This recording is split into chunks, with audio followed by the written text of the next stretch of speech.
Jeff Kinney's Diary of a Wimpy Kid wouldn't be Diary of a Wimpy Kid without Greg, because he is the main character and he's a mean character, which makes him intriguing. Now, I have read Diaper Overload, which is mainly regarded towards Roderick. And it's interesting, but that's only because it's so different than the Greg ones. And he wouldn't be interesting of a character if the series was mainly regarded towards him.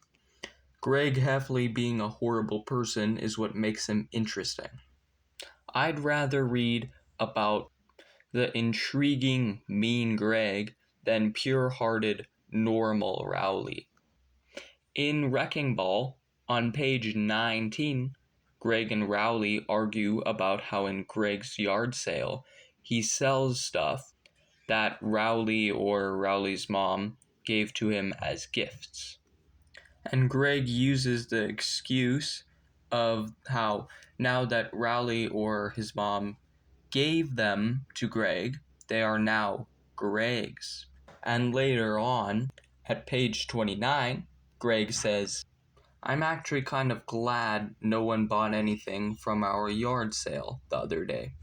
Because if I ever get famous, that stuff is going to be worth a lot more money than I was asking for it." So, seeing as how he wants to be famous, and he thinks he probably will be, he is being narcissistic. And it's not just that. On page 33, Greg puts Rowley in danger by looking for dogs to save him from so he can become famous. And yes, they found some pretty tiny dogs, but when Rowley gets scared and eats the uncooked bacon that Greg wanted to get him to use so that the dogs would be lured to Rowley and then Greg could save Rowley, Greg tells Rowley's parents what had happened.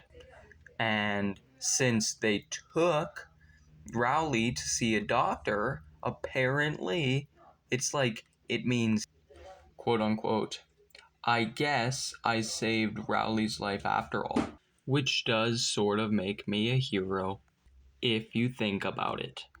Seeing as how Greg is going down a dark path in life, it makes us intrigued to know what's going to happen next. Or rather, what he's going to do next. We use these kinds of stories as a form of practice to know what kinds of people to stay away from.